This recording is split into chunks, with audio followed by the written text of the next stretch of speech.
Assalamualaikum warahmatullahi wabarakatuh. Pada kesempatan kali ini kita akan membahas tentang macam-macam sunnah Nabi. Pokok pembahasan pada materi ini adalah sunnah qauliyah, sunnah fi'liyah, sunnah taqririyah, dan sunnah hamdiyah. Yang pertama,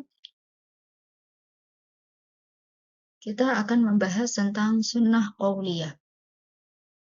Sunnah qauliyah adalah bentuk perkataan atau ucapan yang disandarkan pada Nabi, yang berisi berbagai tuntunan dan petunjuk syara, peristiwa atau kisah, baik yang berkenaan dengan aspek akidah, syariah, maupun akhlak. Dengan kata lain, sunnah qauliyah yaitu sunnah Nabi yang hanya berupa ucapannya saja, baik dalam bentuk pernyataan, anjuran, perintah, cegahan, maupun larangan.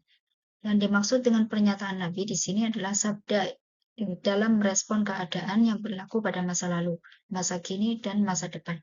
Kadang-kadang dalam bentuk dialog dengan para sahabat, atau jawaban yang diajukan oleh sahabat, atau bentuk-bentuk lain seperti khutbah. Contoh sunnah qauliyah dari Zaid bin Sabit, ia berkata, saya mendengar Rasul bersabda, semoga Allah memperindah orang yang mendengar hadis dariku, lalu menghafal dan menyampaikannya pada orang lain. Berapa banyak orang yang menyampaikan ilmu pada orang yang lebih berilmu, dan berapa banyak pembawa ilmu yang tidak berilmu. Sunnah fi'liyah. Sunnah fi'liyah adalah segala perbuatan yang disandarkan pada Nabi Muhammad.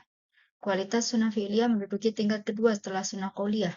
Sunnah fi'liyah juga dapat dimaknai dengan sunnah Nabi yang berupa perbuatan Nabi yang diperintahkan para sahabat mengenai ibadah dan lainnya, seperti melaksanakan sholat, manasik, dan lainnya.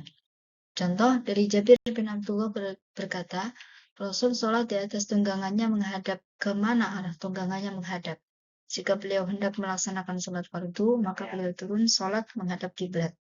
Hadis riwayat Bukhari dan Muslim.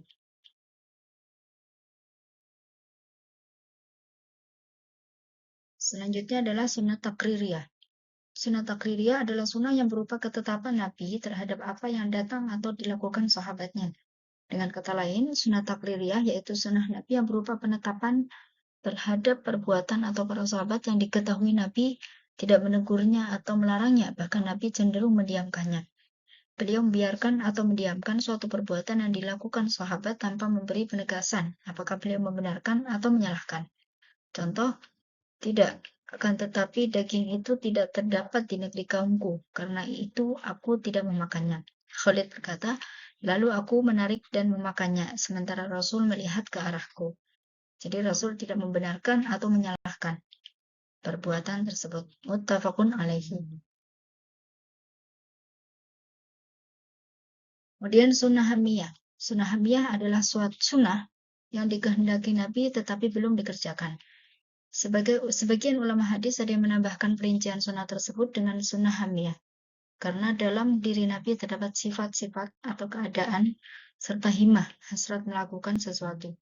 Dalam riwayat tersebut, beberapa sifat yang dimiliki beliau seperti bahwa Nabi bermuka cerah, berperangai halus dan lembut, tidak keras dan tidak kasar, tidak suka teriak, tidak suka bicara kotor, tidak suka mencela, dan lainnya. Contoh dari Rabi'ah bin Abdurrahman berkata, aku mendengar Anas bin Malik sedang menceritakan sifat Nabi.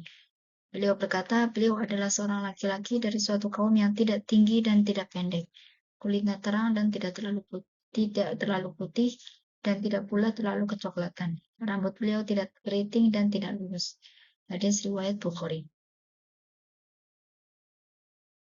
Selanjutnya adalah kesimpulan. Kesimpulan pada materi ini adalah sunnah dibagi jadi 3, yakni sunnah qauliyah, fi'liyah, dan taqririyah. Ada yang menambahkan sunnah hamiyah, yakni cita-cita atau keinginan Nabi yang belum terlaksana dan beliau sudah wafat. Demikian bahasan mengenai sunnah pembagiannya. Semoga bermanfaat. Wassalamualaikum warahmatullahi wabarakatuh.